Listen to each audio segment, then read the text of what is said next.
After more than 500 days, Jacob deGrom is finally back. What else happened to the Rangers this weekend, you ask? Let's not focus on that.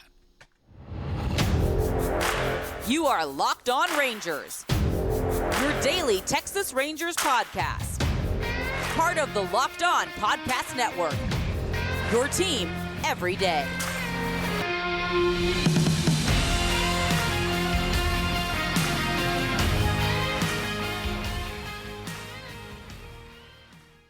You are locked onto the World Series champion Texas Rangers. I'm Bryce Patrick, a cripplingly addicted Texas Rangers fan covering this team for 11 seasons, including all 6 as the founder and host of this podcast. Thank y'all so much for making Locked On Rangers your first listen every single day. If you're not already, you can follow me on Twitter at Bryce Patrick. You can follow the show at Locked On Rangers. Hit subscribe on your favorite podcasting platform and on YouTube, where the best way you can help grow the show is to comment nearly any single thing below. Now, before we get into Jacob deGrom's return, the very annoying losing streak that the Rangers are on, and a really bad look for Texas on Sunday, playing the role of fun police. This episode is brought to you by PrizePicks. Go to prizepicks.com/LockedOnMLB and use code, all lowercase, LockedOnMLB to win $50 instantly when you play $5. Now, the Rangers won the first game in Seattle 5-4. Kumar Rocker's debut, he looked spectacular, glorious, wonderful, unhittable, except for that one time when he got hit. But outside of that, Kumar Rocker's debut, absolutely sensational. The Rangers had Jake deGrom on the mound on Friday. They had Max Scherzer going on Saturday. And, the offense did not really do its part this weekend, which is not shocking. It is a storyline that has been the case for basically this entire season. But the most important thing that happened in Rangers land this week, heck, I'd say the most important thing that happened in Major League Baseball this weekend, maybe even this month, maybe I'm being a little dramatic, but Jacob deGrom, after I believe 504, maybe 506, over 500 days, Jacob deGrom is back on the mound, back in our lives, and he, for the most part, looked like the Jacob deGrom we all knew and loved and enjoyed watching kick hitters' butts and make them look silly and foolish and bad at hitting baseballs, because he is good at throwing baseballs. He looked absolutely sensational out there. 6, sensational. I am just aghast watching him pitch every single time. It's like I'm a small school child just giggling and cackling and pointing and kicking my feet. Like, it is about the most joy I feel watching baseball these days is watching, a truly special one-of-one pitcher just go out there and make opposing hitters look stupid. Like, this thing that these hitters have done their entire lives. They've worked so hard. They've, been the masters of their craft. They've spent years, decades, hours and hours and hours every single day for basically their entire lives perfecting the art of hitting the baseball. And here comes Jacob deGrom. It makes them look like they've never picked up a bat in their entire lives. I mean, he's just a one-of-one special talent, which is why the Rangers took on that risk of signing him to that big old deal, why it is absolutely worth it, and why no matter what is happening, no matter where the Rangers are in the standings, no matter what is going on around baseball, when Jacob deGrom is pitching, you get yourself to a television or a laptop or some sort of screen and you watch and you enjoy. Because I have never seen a pitcher as good as Jacob deGrom in my life. The way that his fastball moves, the way that his slider moves, the way he has not only exceptional, just raw stuff, but some of the best command in the game, which is not a combination that really basically ever happens. I mean, not only is he throwing hard, but the shape of his pitches is exceptional. The location of his pitches is exceptional. It basically everything that a pitcher can do well, Jacob deGrom does well. I mean, he has 3 legitimate 80-grade pitches. The amount of 80-grade pitches in the game, top of the scale, maybe there's 10 to 15, to maybe 20 if you want to feel generous about truly 80-grade pitches. I think 10 to 15 is more in the range. And Jacob deGrom has 3 of them. His fastball is the best in baseball. His slider, the best in baseball. His changeup, maybe not the best, but definitely one of the best, if not definitely top 3 changeups in all of baseball. And oh, by the way, his curveball is really freaking special and would be most pitchers' best pitch, but he doesn't use it that much because he doesn't freaking need to, because the rest of his pitches are just so gosh darn and sensational that he just doesn't need them. And that's a special, special thing to have. Even though he only went 3 2/3 innings, he was hoping to go 4 or 5. He was not super economical with his pitch count. 61 pitches, 41 of those for strikes. And the velocity was down a little bit from where it had been in the rehab starts. He averaged 97.2 miles an hour with his fastball, was not sitting the 98, 99 that we saw in Frisco and at times in AAA Round Rock. He touched 98.7, even though it showed up as 99 on his first strikeout, which was of Julio Rodriguez. But still, they pretty much look like Jacob deGrom. And, I would not be all that mad if deGrom is no longer sitting 98, 99. I am thinking in my own understanding of the human body and anatomy and how all that works, maybe sitting, 97 as opposed to 99, with still some of the best command in the game and the nastiest slider the world has ever seen. The slider was still absolutely disgusting. Sitting at 89.7 miles an hour was the average. 7 swings and misses on 17 swings. Only 2 swings and misses on the four-seam fastball on those 13 swings. The only swing that they had at the changeup was a swing and a miss. Curveball, he only threw 1 time. Changeup, he only threw 3 times. I mean, he really was just fastball slider, because when you have 2 of the best pitches in the gosh darn game, it doesn't matter what else you throw. You don't really have to throw anything else, if not just for funsies, to see how all that stuff is doing. But deGrom, I think we will get probably 2 more starts of him this season. I think the pitch count is going to hopefully ramp up to the 70 to 75 pitch mark next time out, which, if the rotation holds, he's probably going to pitch again on Fridays. I would just go out ahead and assume everybody, as the rotation is now, what the starting rotation was for this last week.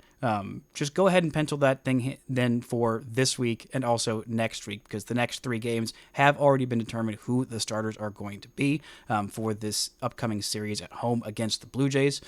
Kumar Rocker will be making his home debut in the majors on Thursday in a day game against the Blue Jays.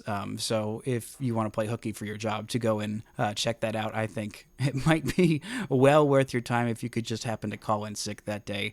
But anytime Jacob deGrom is pitching, I am calling in sick to whatever else I am doing, because, again, he is a little bit older.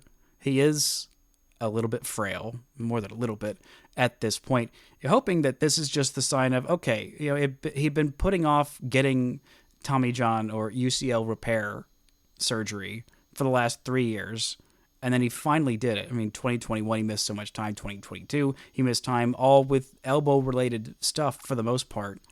He's just trying to put off the inevitable that eventually happened in 2023. Now that he's had the surgery a second time, maybe he comes back stronger and is, able to take on a full workload, able to throw 150 to 200 innings in a year. I don't know if that's going to be the case, but what I do know is that every time he's out there, it is a special, special experience. One that, if you love baseball, even if you mostly love just watching hitters hit baseballs go brrr, watching an exceptional pitcher at the top of their game, no matter which lineup they're facing, it is a singular experience. It is why I was so adamant the Rangers needed to give Jacob deGrom whatever amount of money it took to sign him before the 2023 season. I said, whatever it's worth, whatever the risk, he is worth it.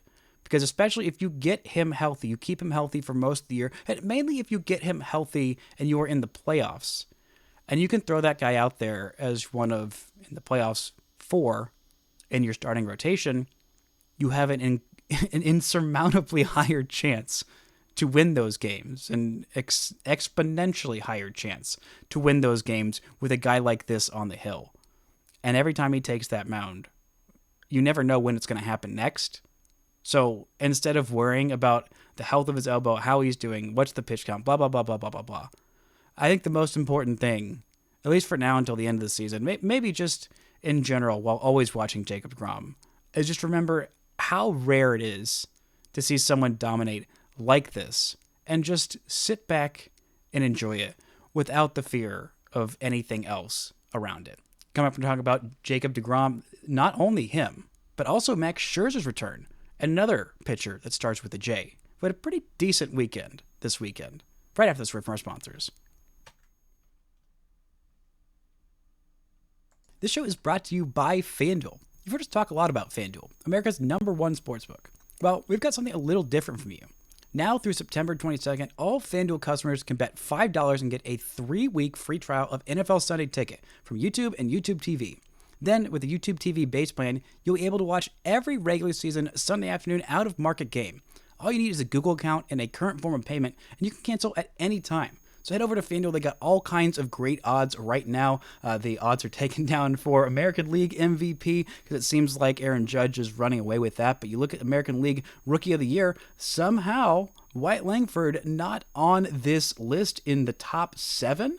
Kind of crazy. Right now, the favorite is Luis Gil at plus 140. That's a change from before it was Colton Cowser had been the favorite for a while. The 7th favorite right now, actually tied for the 5th favorite right now, is Colt Keith, Sedan Rafaela, and Mason Miller, all at plus 20,000. Wouldn't be surprised with another couple of good weeks from Wyatt Langford, which we'll talk about in just a second in that second segment. Wouldn't be surprised if he work his way back into those odds. So just visit FanDuel.com and download America's #1 sportsbook.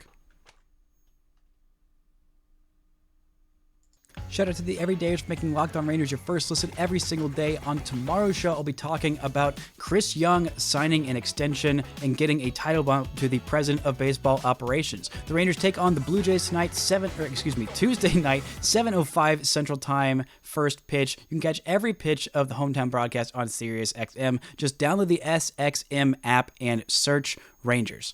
Now, I was talking a little bit in the FanDuel ad read about the odds for AL Rookie of the Year. The Rangers candidate for Rookie of the Year right now, not on there in the top 7, but that is Wyatt Langford, and I would not be surprised if he works his way back into those odds because he definitely should be working his way back because the man has been absolutely on fire as of late. He won the Rookie of the Year, AL Rookie of the Month award for the month of June when he was downright sensational. He had a down couple of months in July and August, but it seems like he is back to his Rookie of the Month ways in the month of September. He has been absolutely on fire in 14 games this month, hitting .315 with a .957 OPS, 3 home runs so far, 3 stolen bases, and he has just been hitting the crap out of the ball. I mean, defensively, he has been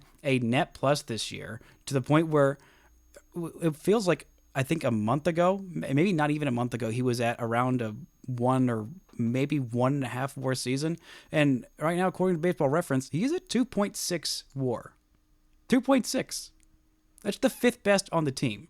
That is ahead of Nathan Eovaldi and behind only Kirby Yates, who's at 3, Josh Smith, 3.4, Marcus Semien, 4.0, and Corey Seager at 5.0.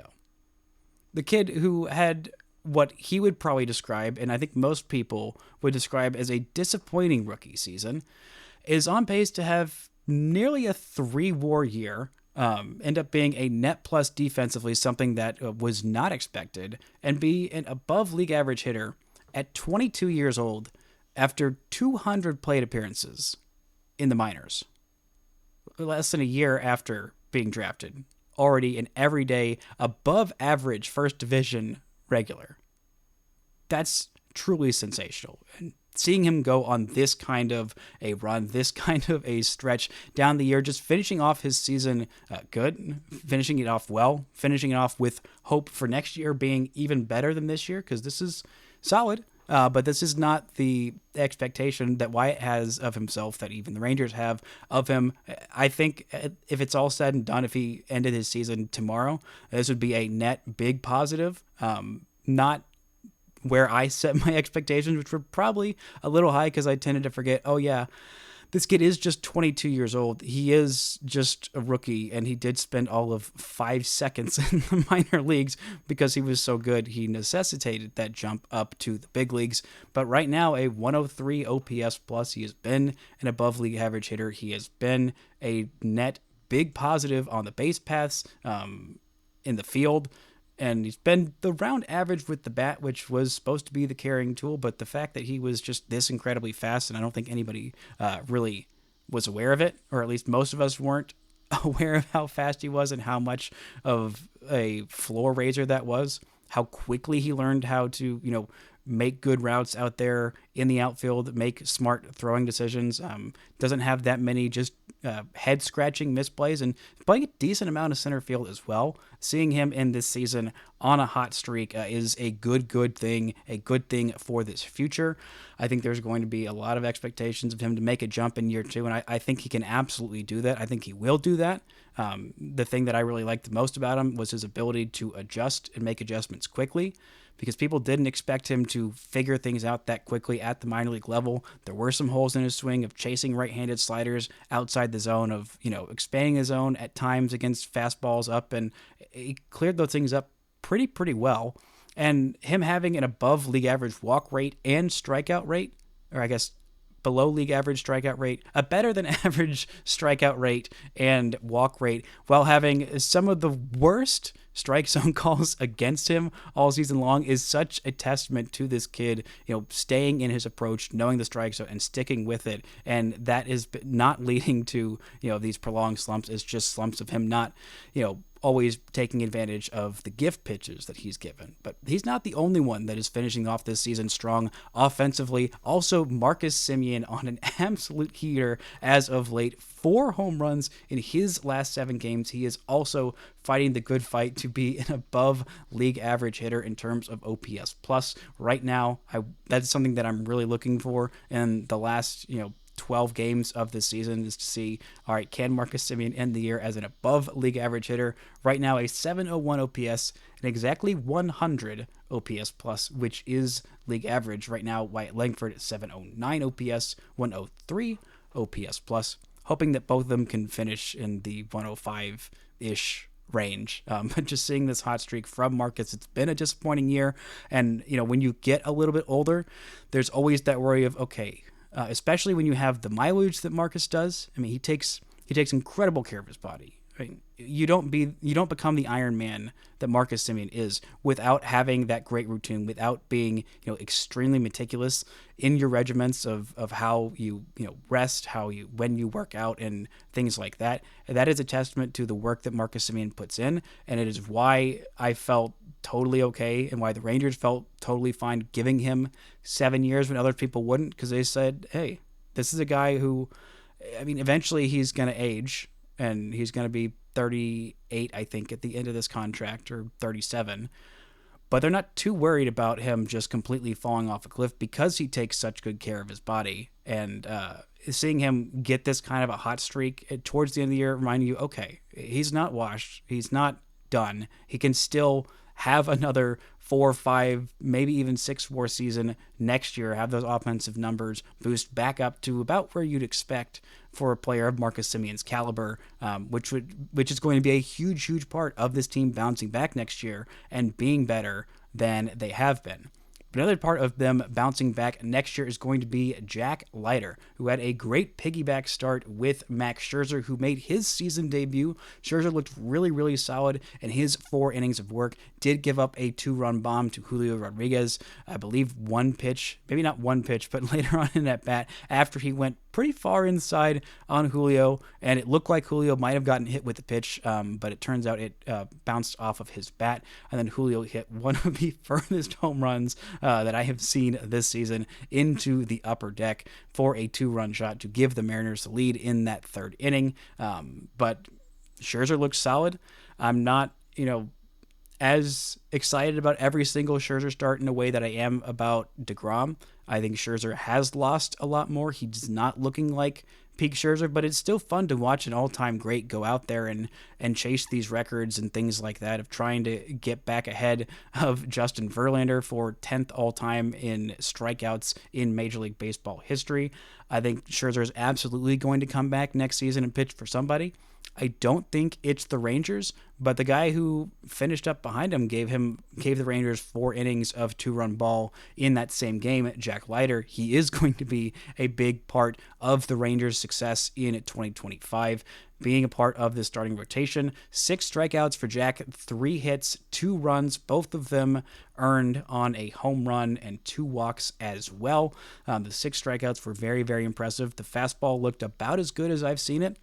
Wasn't landing the breaking stuff for strikes as often as I would like. Literally just 1 called strike between the slider and the curveball.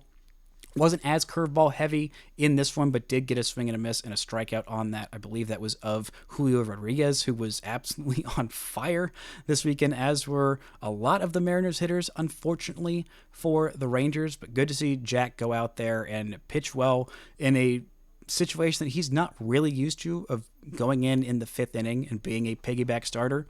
I think we'll probably see that moving forward with him and Scherzer, or maybe it'll be with him and deGrom. I would rather just Jack get the starts over Andrew Heaney on Sundays, but this is where we are, getting 7 guys into a starting rotation. When you only have 6 games a week, that does make things a little bit more difficult. But what else makes things more difficult is being a little bit of the fun police. We're going to get into what happened this weekend with Jonah Heim and why I just absolutely cannot stand what happened on Sunday. Right after this word from our sponsors. This show is brought to you by PrizePicks. PrizePicks is America's #1 daily fantasy sports app with over 5 million active members. PrizePicks is the easiest and most exciting way to play daily fantasy sports. Unlike other apps, on PrizePicks, it's just you against the numbers. All you do is pick more or less on 2 to 6 player stat projections and watch the winnings roll in. You can now win up to 100 times your money on PrizePicks with as little as 4 correct picks. PrizePicks is the best way to get in on the action on sports in most states, including California, Texas, and Georgia as well. PrizePicks invented the flex play, which means you can still cash out if your lineup isn't perfect. You can double your money even if one of your picks doesn't hit. So download the PrizePicks app today and use code LOCKEDONMLB and get $50 instantly when you play $5. That's code LOCKEDONMLB on PrizePicks to get $50 instantly when you play $5. You don't even need to win to receive the $50 bonus because it is guaranteed. PrizePicks. Run your game. Now, the Rangers series finale in Seattle was one of the more embarrassing games that they've had this year, and they've had quite a few of them.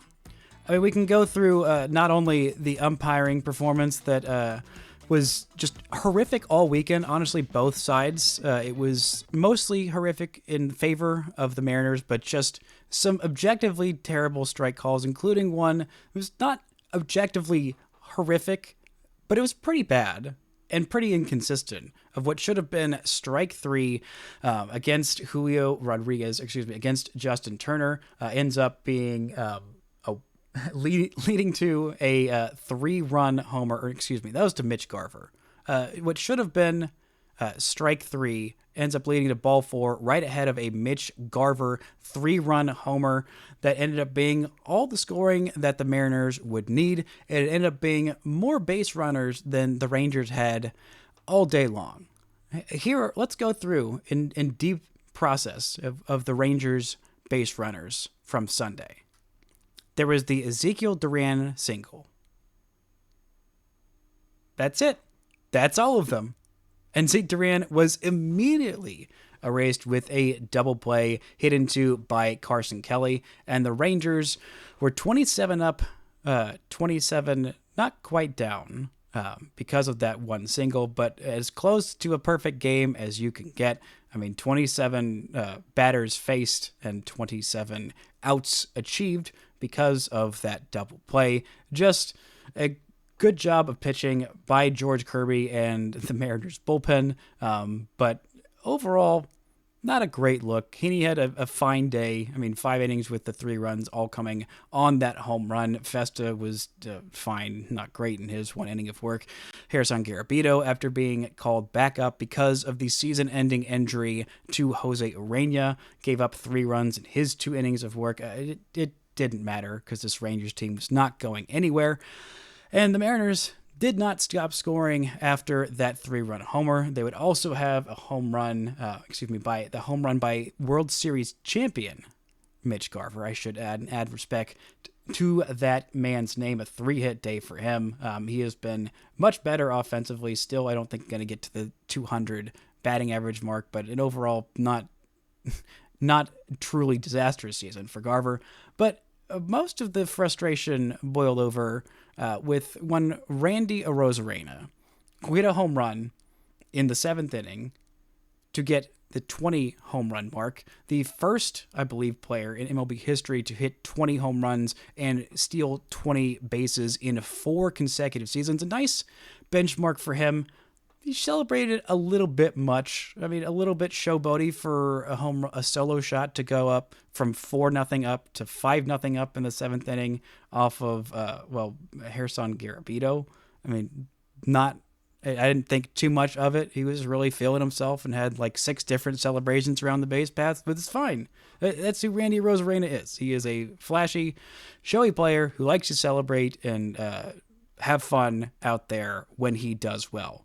I mean, so does his best friend and Rangers great, all-time great, Adolis Garcia. The Rangers like it when Adolis Garcia celebrates and has fun and showboats just a little bit. But one person who did not like the showiness of the home run celebration by Randy Arozarena was catcher Jonah Heim, who had a little something to say and had more something to say and just kept saying things about it, which is just a bad look for anybody, but especially bad when you are down 5-0 and whining about how someone else celebrates how they are kicking your butts. It's a horrible look. It's a stupid look.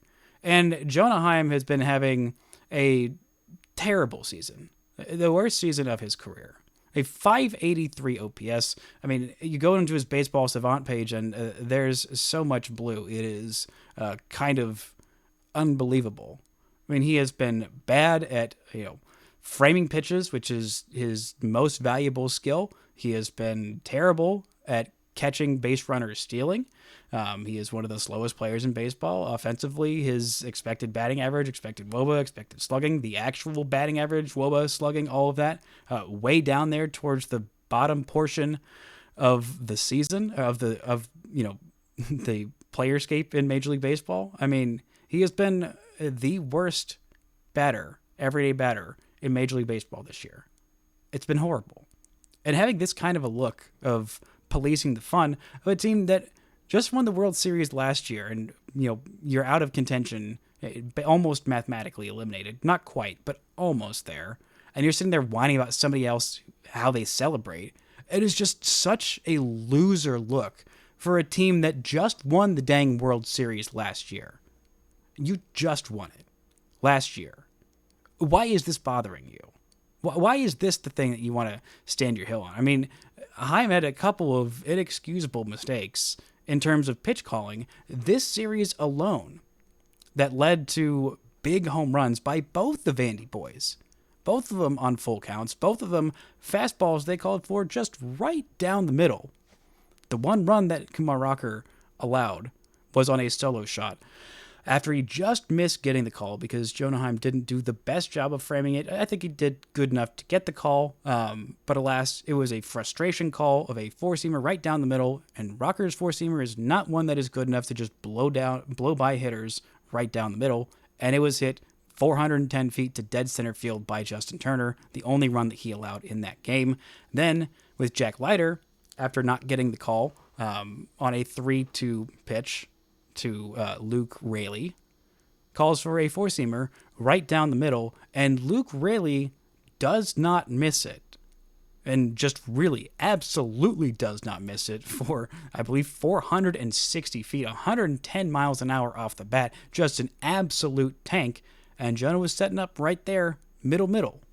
I don't know what Jonah was thinking. It has been a truly horrible season for Heim. I know he has had some off-the-field issues. I mean, with the health of his mother-in-law, and I'm sure there's been some other stuff that has been going on with him. It has been just a truly disastrous season for Jonah. And ending it on the fun police, I know there are many different opinions on the police by all kinds of different people, but I think most agree that the fun police are not a kind of police that people are supporting en masse. And so doing this at this time is just really not a great look for this team that I thought was better than this. It was better than going old school and talking about playing the game the right way. I mean, the stupid diatribe on the broadcast for 5 minutes after about, oh, you got to play the right way, the game the right way, or it's going to bite you in the butt. No. This isn't the 1950s. It's not the 70s. Guys should not be beamed by 95-mile-an-hour baseballs because they enjoyed doing well at their job. That is playing a child's game in front of thousands and millions of people. We're past that. The game is better for it.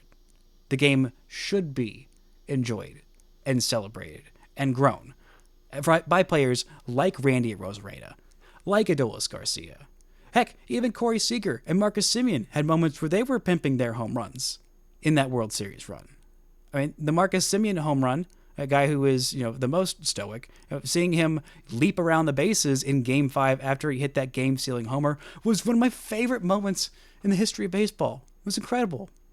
Imagine if Corey Seager hit that game-tying home run in Game 1 of the World Series and just dropped his bat and made absolutely no show of emotion whatsoever.